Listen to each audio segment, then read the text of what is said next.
Honor nung... Sandali. Mr. Bakit Chair. mo sinabi na walang warrant? Mr. Chair, alis na lang ako rito. Hindi ko matiis. Nakikita ko na parang itong mga pulis pinagluloko. I'm sorry, I have to walk out. Hindi ko kaya to.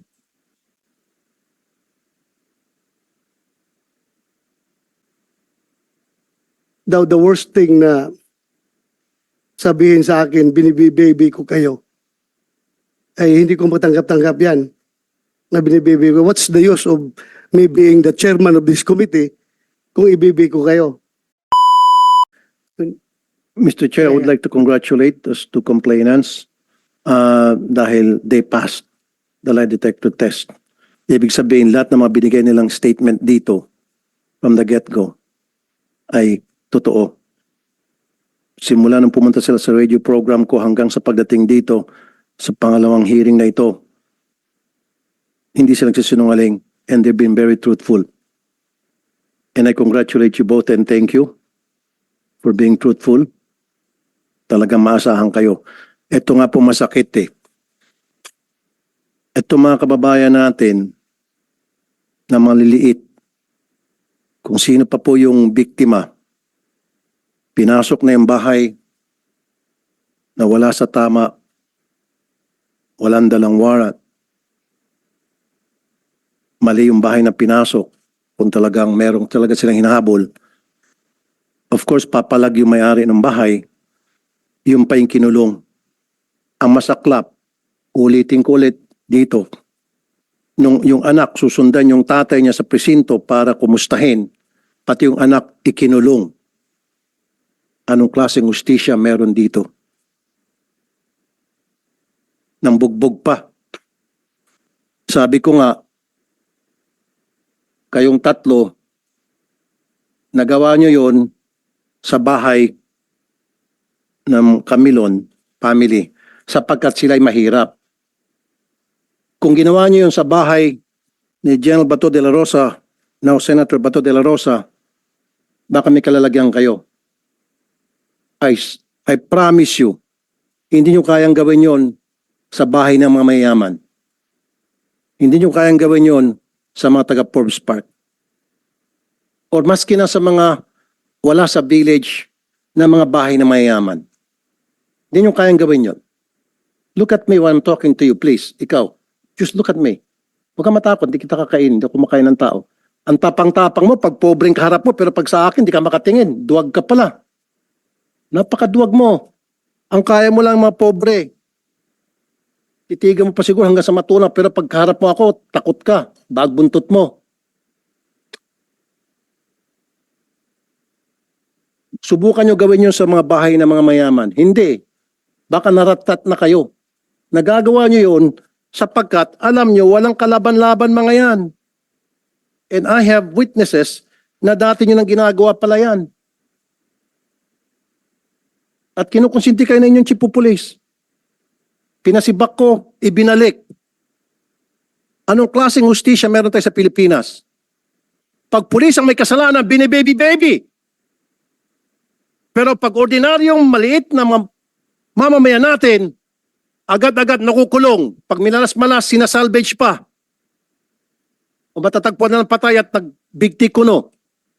Bakit ganito ang hustisya sa atin? Pag pulis, nagtatakipan, nakakalusot.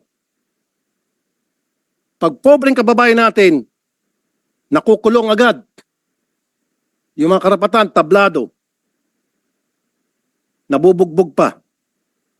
Ngayon, nasibak nga itong si Chief of Police dahil sa mga lapses na binanggit ko, ibinalik.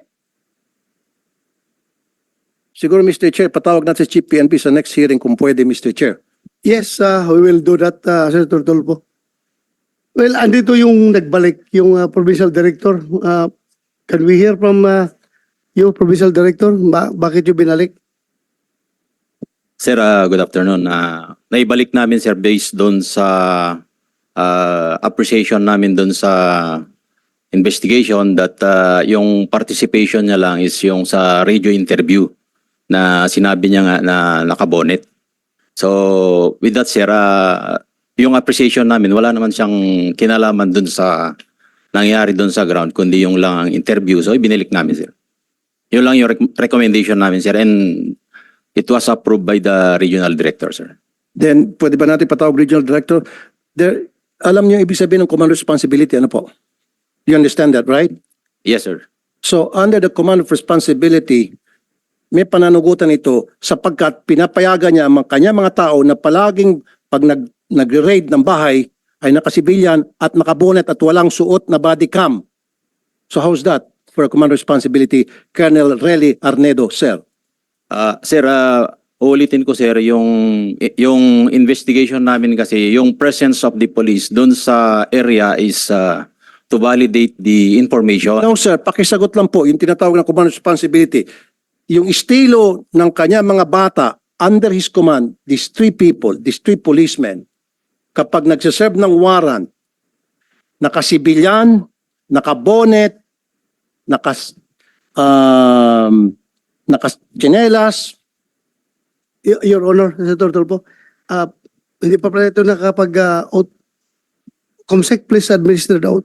Yes, sir. Sir, Before we kindly continue. stand up, please. Please raise your right hand. Do you swear to tell the truth, the whole truth, and nothing but the truth in this investigation, sir? Thank you, sir. Please take your seat. Colonel, ulitin ko. Mga pulis ninyo, nag-raid ng bahay,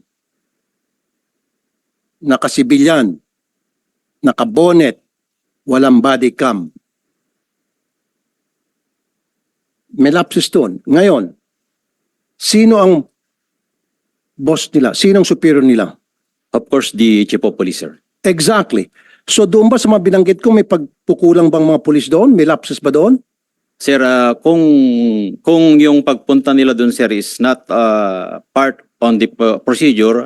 No, yung bawal yun, sir. procedure po, yung procedure na sila ay nakabonet, walang body cam, nakasibilyan, hindi man lang nakasuot ng tsapa na pulis, kahit na sabihin natin wala ng warrant, at least man lang may ID na makikita na pulis sila. Kaya nga nagkaroon ng komosyon eh.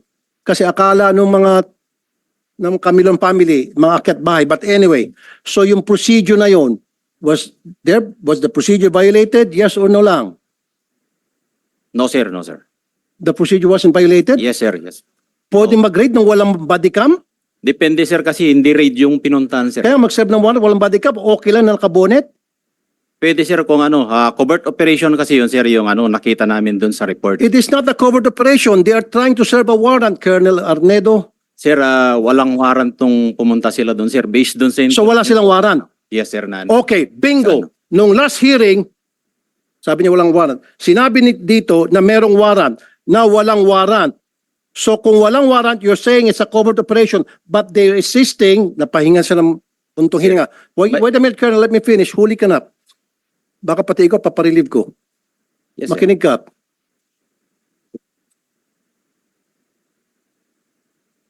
Sabi mo, walang warrant. Nung last hearing, merong warrant. Makinig ka. No, Colonel. Ulitin ko, for the end time. Ngayon, lumabas sa bibig mo. Huli ka, Balbon, sabi pa nga ng mga netizen. Sabi mo, walang warrant because it was a covert operation. Ang sabi nila di sa hearing, matatanda mo, Chief Senator Bato, may dala silang warrant and they were serving that warrant. In fact, wala silang search warrant pero meron, wag ka muna sumagot. Sir, sir. Wala silang Wala, warrant sir. dahil merong tipster. That's why they don't need the search warrant anymore. The warrant will surface because andito pa nga dito si Attorney Bernardo, because at that time merong witness or asset na nagsasabi nandyan sa loob ang kanilang hinahanap na suspect na isa-serve nila ng warrant. Do you remember that, Attorney? Kaya nga nagkaroon tayo ng konting discussion between search warrant and warrant of arrest. Yes, Sabi nila there's a warrant of arrest but no search warrant is needed because merong nga witness na nagsasabing nandoon yung suspect. Opo, Your Honor. Narinig ko po na sinabi ng mga taong ito na nagsaserve sila ng warrant of arrest.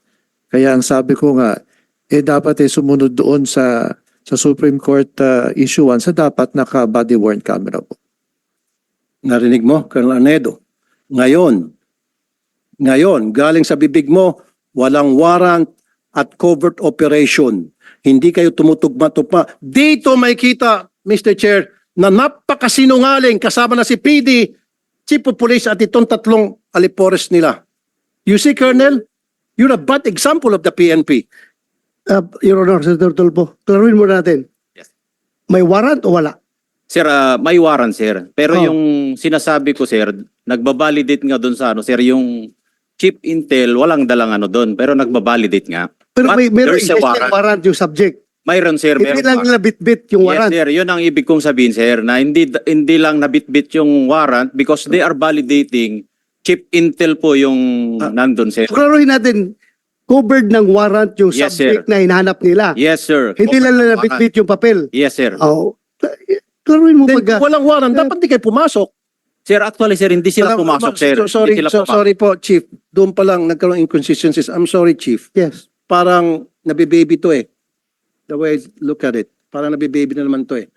Nakakawala na naman to eh. Huli ko na sana to eh. Nakakawala na ulit. Sinabi mo walang warrant. Sinabi na nga mismo ni Attorney Bernardo, sabi ng mga pulis mo meron. Tapos ngayon sinasabi mo wala. Sinabi ng mga pulis mo nandito, dala nila yung warrant. They were there. Here. Dala nila yung warrant. Ngayon sinabi mo walang warrant, pero nung i-baby ka, sabi mo, Klaruin ko lang, Sir Tulfo, hindi ko binibaby itong Sorry. mga tao na ito, ha? Kahit na mga dati ko itong mga tauhan, alam mo na, kinakita mo naman kung ako yung gagalit dito sa kalukuhan nila. Ako lang, I'm just trying to explain na kami sa PNP, kapag nag-operate kami, lalong-lalo na pagkilala yung mga operatives, number one, we allow them to use bonnet para hindi sila makilala. Pero yun nga, pag i-serve na yung warrant, dapat mayroong uniform personnel na kasama. Pero yung presensya na doon para mag-confirm kung andyan o wala yung subject, wala mong problema kahit na nakahubad sila dyan, nakatsinilas, kasi that's part of the intelligence operations na ginagawa ng police. Pero kailangan, pag-serve nila, dapat may kasama na silang police na uniformado. kasi yes. my line of questioning will lead to the fact that these people are lying dahil sa kanilang pagsisinungaling, meron tayong biktima na nakulong. Biniktima pa for the second time. Kasi nga po, Mr. Chair, yun yung gusto kong matumbok dito na yung Camilon family, they were victims. Pumasok sila, mali yung procedure na ginamit nila. Hindi kami, Vicente. Sorry. Vicente. Sorry, itong Vicente family, excuse me. Maling procedure. Kahit na sino ba naman, Mr. Chair, nakabonet, may pumasok na mga tao, of course, papalag, magkakaroon ng tulakan. And based of that, ginamit ng mga pulis na ito para kasuhan sila ng Assault bang kinaso nyo? direct assault to Direct personal assault. authority. Hmm. Biniktima mo na nga, winalanghiya mo na yung karapatan nila, pagkatapos kakasuhan mo pa, nakulong po sila, Mr. Chair. Nagpiyansa lang sila. In fact, ako mga nag-abono ng piyansa nila. Taawa ko. And then, bakit pagkatapos makulong si tatay, si anak, susundan, natural Mr. Chair, kahit na ikaw, susundan mo saan yung tatay ko, nakulong ba talaga, totoo ba nasa loob ng kulungan. Pagdating po doon sa presinto, pati itong si anak, kinulong. And of course, magsisinungaling to, sabi nila hindi. Kaya nga, doon pumasok yung gusto ko sana, Mr. Chair, ipalay detector test sila kung sino nagsabi nito to. Ito ba ang grupong ito o yung grupong doon sa complaint natin? Pumayag sila, pareho. Nag-lie detector, umatas to, itong mga pulis na ito, nag-go ahead itong mga complainant, and they passed. Kaya nga, klaruhin natin na as far as this committee is concerned, and as far as public opinion is concerned, talo na kayo. Kayong mga pulis na umatras. Kahit na, yes, we understand that. It is your constitutional right na umayaw dyan sa lie detector test. Karapatan nyo yan kung ayaw nyo. Pero we are talking here about public opinion. Talo na kayo. Pati sa committee na ito. Mas naniniwala ang committee dito sa proven true lie detector test na hindi nagsinungaling. Kasi pinag-usapan natin last hearing was your word against their word. So, para to establish kung sino nagsasabi na totoo, sinachallenge namin kayo ng lie detector test. Ngayon, kumasa sila. Umasa. kayo kumasa, but later on, umatras. Hindi namin kini-question yan. That's your constitutional right. But, as far as this committee is concerned, nakikita talaga namin, hindi naman kami, kahit kayo, pulis kayo. Kung, if you were in our shoes, kung kayo ang membro, chairman ng committee na ito, sino pa paniwalaan nyo? Yung nag-volunteer ng lie detector test? Pumasa? O ito nag-volunteer tapos umatras? Alam nyo, masyadong mahalaga yung word of honor pagdating sa Pilipino. Pag sinabi mong, yes sir, magpalay detector test ako, tapos later on, atras ka, malaking bagay yan. So sa ngayon, as far as this committee is concerned, ito, impression of this committee favors the accused talaga. Ito mga pumasa sa lie detector test. Kayo, dadalawang isip kami sa inyo, maniniwala dahil nga, umatras kayo. So, yun lang kasimple. Kaya dapat, huwag kayong padalos-dalos. Huwag kayong padalos-dalos sa ginagawa ninyo. Hindi maganda yung ginawa nyo na pumayag kayo tapos umatras. Again, as I've said, it is your constitutional right. Hindi namin kayo pwedeng pilitin. Pero, sino ngayon ang talo? Kung totoo sinasabi ninyo. Kahit na sabihin nyo, totoo yung sinasabi nyo ngayon, talo na kayo from the start. Dahil nga, umayaw kayo, umatras kayo sa lie detector test. Ito ngayon sila, halimbawa, granting lang, very remote possibility na nagsinungaling sila. Pero, pumasa sila sa lie detector test. Granting lang ha, granting na nagsinungaling sila. Hindi ko sinasabing nagsinungaling sila. Pumasa sila, hindi sila umatras. Kanino maniwala ang tao ngayon? Di ba? Sa kanila. Proven sila na hindi nagsinungaling. Dahil wala silang rason na umatras. Kasi alam na, nagsasabi sila ng totoo. So ngayon, ano na ngayon ang tingin nyo sa sarili niyo kapag ganun? Yeah, go ahead. Mr. Chair, I think it's not a question of public opinion. I think it's a question of these people doesn't have respect dito po sa Senado. I'm just citing public opinion kasi lahat tayo naman. Opo. Marami nagsusubaybay dito Mr. sa Chair, ating hearing. I agree with you. Pero Kasi- the legal aspect is beside Yeah, that. kasi issue. Mr. Chair, kung matatandaan mo, in fact, we waited for several minutes, almost half an hour or so, na binigyan natin sila ng pagkakataon makausap yung counsel, yung lawyer. Nag-usap-usap sila dyan banda. Hindi natin sila pinilit, Mr. Chair. Walang pumilit sa kanila. Silang kusa nagsabi, yes. Inulit mo pa ata yun, if I'm not mistaken. Are you sure, sigurado ka, etc., etc. Maging si Senator Tolentino, if my memory serves me right, ganun din. Walang pumilit, and they said yes. And then yung kabila, Vicente family said yes. Now, pagtalikod dito, they said no. Para sa akin, panloloko yun. Pambabastos yun sa Senado. Kasi kung ayaw naman talaga nila, alam nila na atras sila later on, sana dito pa lang, nag-no na sila.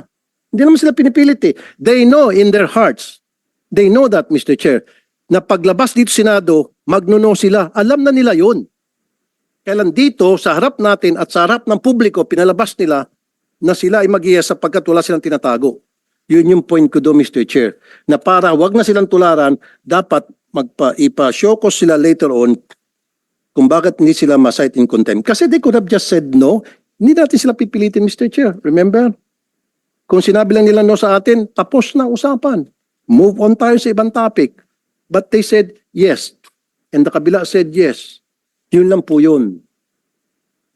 And now, Mr. Chair, may I request next time yung RD siguro, patawag natin, or maybe yung si Chief PNP, if we can request, or si yung administration ng PNP, yung hierarchy, para nakakasama na loob kasi, Mr. Chair, may kita po ng mga biktima at may kita po ng mga iba pang biktima nila in the past, mamaya magpapakita kong video na meron pa sila ibang biktima. At kumbaga, parang gumawa ng kalokohan mga ito, nakalusot na naman at nakulong pa yung mga katulad naming mahirap. Yes, we will do that in the proper time. Buti pa Mr. Chair yung mga ibang PD at RD na nilapitan ko. Pag relieve all the way.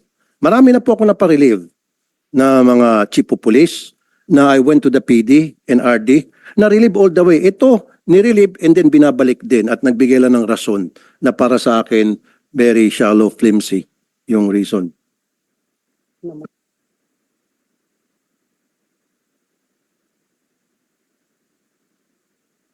Mr. Chair. Comsec, pwede ba natin i-play yung video na meron dalawang witnesses against the Bonnet Gang? It has nothing to do with the Vicente case. Ito yung previous case na involved na naman itong grupo. Pakita po natin yung isang video.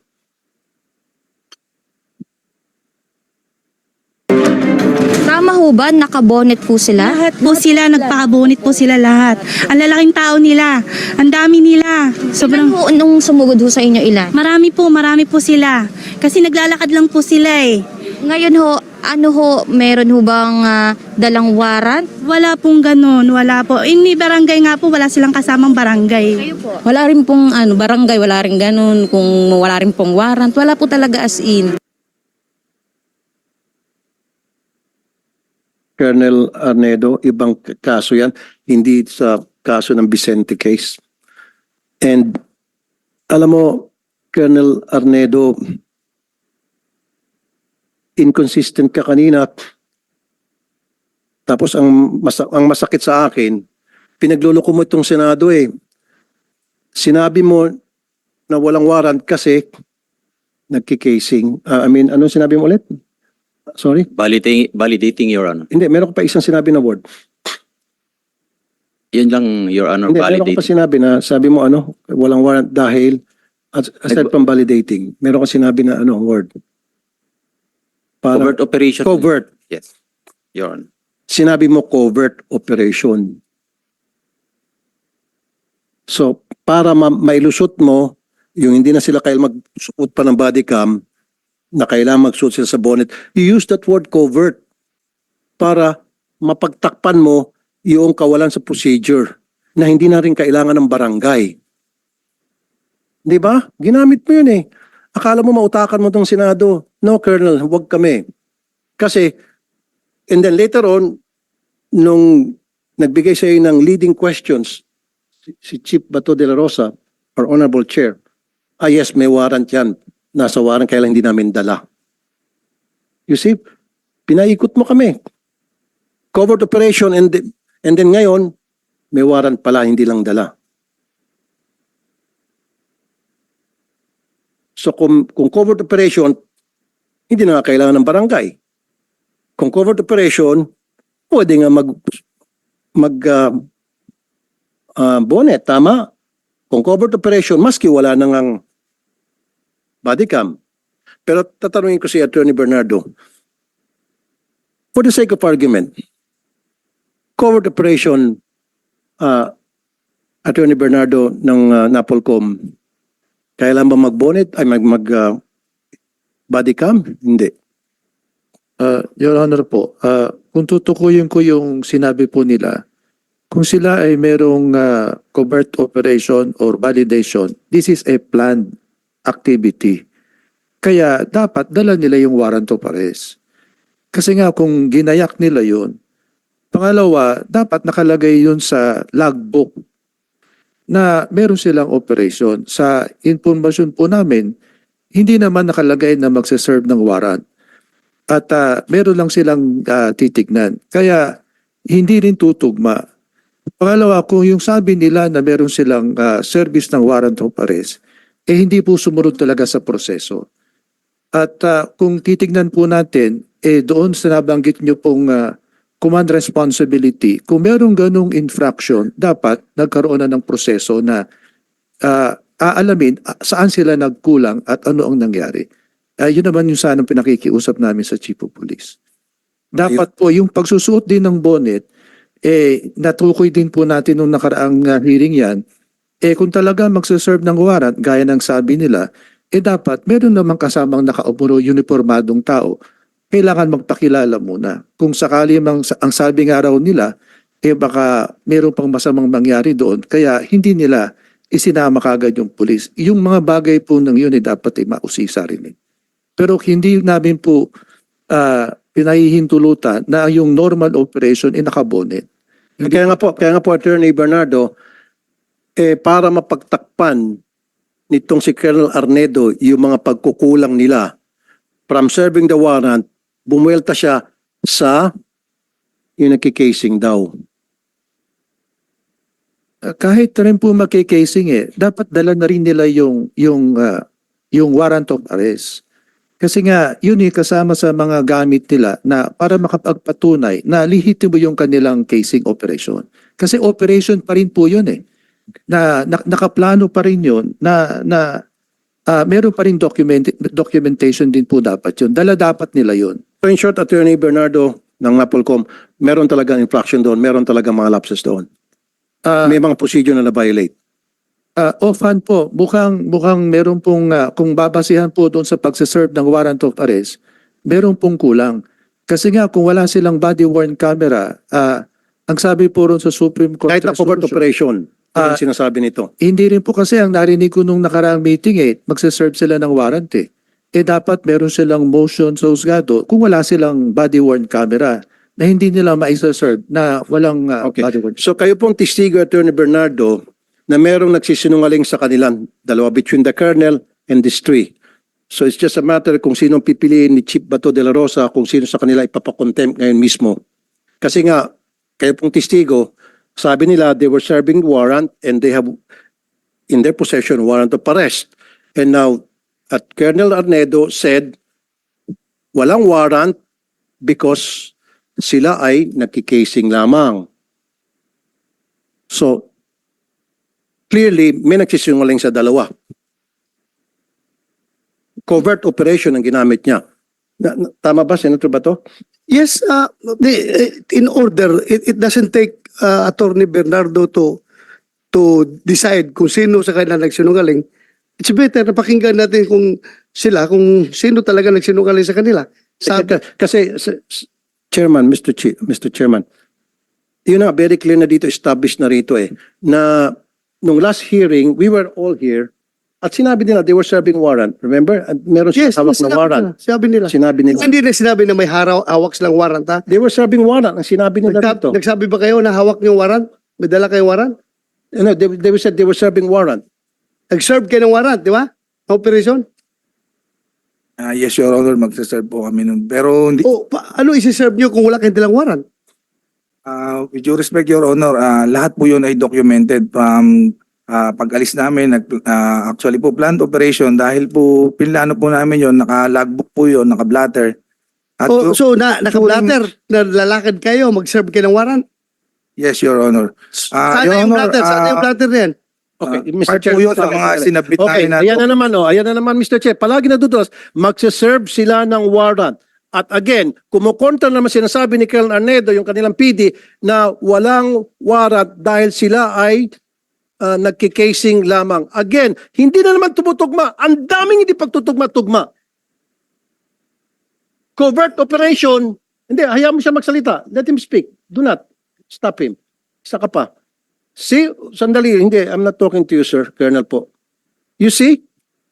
Sinabi niya, they were serving the warrant, which means they have the warrant in possession, because if you're serving the warrant, then you must have that paper. Yes, dapat. Kaya nga, di ba? Simple English. They were serving the warrant. So, merong hawak sila. So, saan ang warrant nyo at that time? Bakit hindi kayo nagdala ng warrant? According to your dala po ng warrant officer ko, Your Ha? Honor. Ako po yung sinasabi lang hindi may dala, pero yung warrant officer ko po ay meters lang po ang layo sa akin. Sinong warrant officer nyo at the time? Police Corporal Joel Dicen po, Your Honor. Ikaw? Yes, Your Honor. May dala kang warrant ng time na yan? Nasa bulsa ko po, Your Honor, kasi po magsaserve po kami ng warrant of arrest. Kaya nga, paano kayo mag-serve kung walang warrant? So, dala-dala yung warrant. Dala po namin, Your Bakit Honor. sabi mo na walang warrant? Magbabalidate pa lang kami that time, Your Honor, nung Sandali. Mr. Bakit Chair. mo sinabi na walang warrant? Mr. Chair, alis na lang ako rito. Hindi ko matiis. Nakikita ko na parang itong mga pulis pinagluloko. I'm sorry, I have to walk out. Hindi ko kaya to.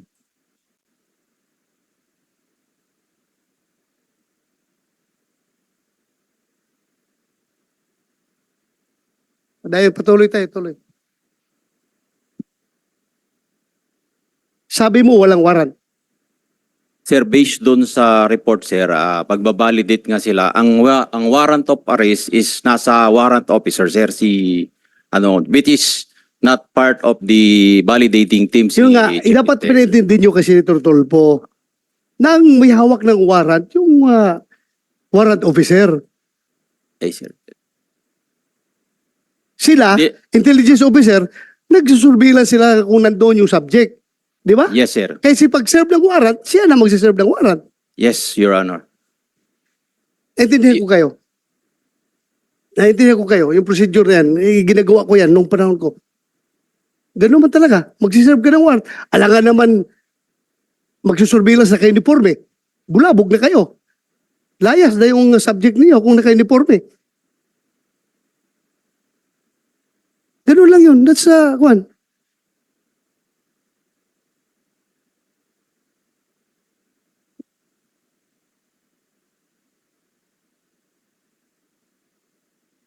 Mahirap yung ako.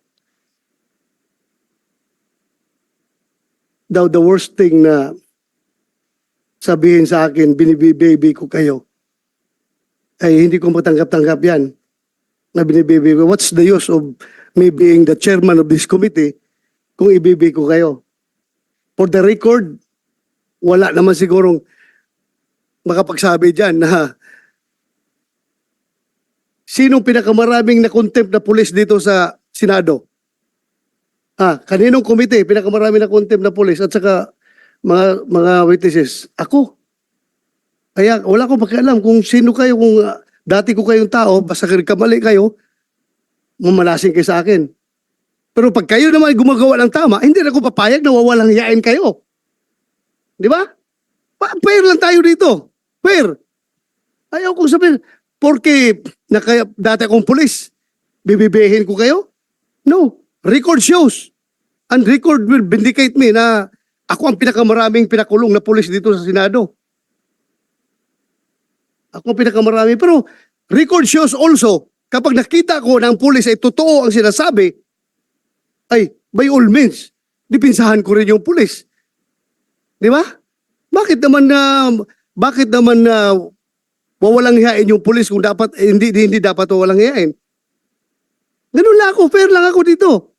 Wala akong pinapaboran dito.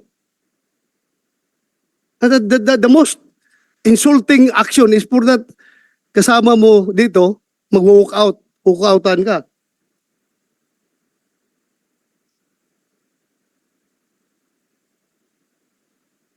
Anyway, that's his prerogative. Kung ayaw na niyang makinig sa hearing, kanya na yan. Ako lang man. I am trying to be fair here. Wala akong bias dito. Kahit na sabihin nyo, dati akong chief PNP, ang dami ng pulis minala sa akin. Ako lang, fair lang ako. Ayaw ko lang rin na masyadong kinakawawa yung pulis na dapat hindi naman kakawawain. Respetuhin lang rin natin dahil kung ano yung right ng mga complainant na civilian, ganun din ang right ng mga pulis. Fair lang tayo. Yun lang sa akin. Ayaw kong ma-accuse ako na binibaby ko kayo. Never in my pagiging chief PNP o mahirap na magsalita dito. Everything is recorded. If you know me, you will realize, para sa inyo nakakilala sa akin, if you know me, you will really know me.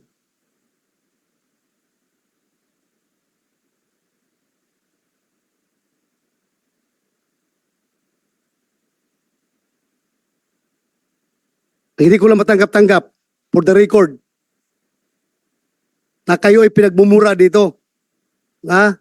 Ayaw na ayaw kung mumurahin yung taong naka-uniforme, mumurahin, wawalang hiyain. Yan ang hindi ko matanggap-tanggap. Kung dapat kayo murahin, doon sa labas. Huwag dito sa hearing.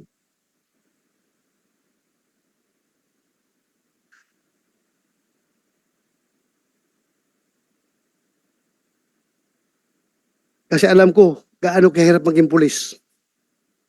Ha? Alam ko.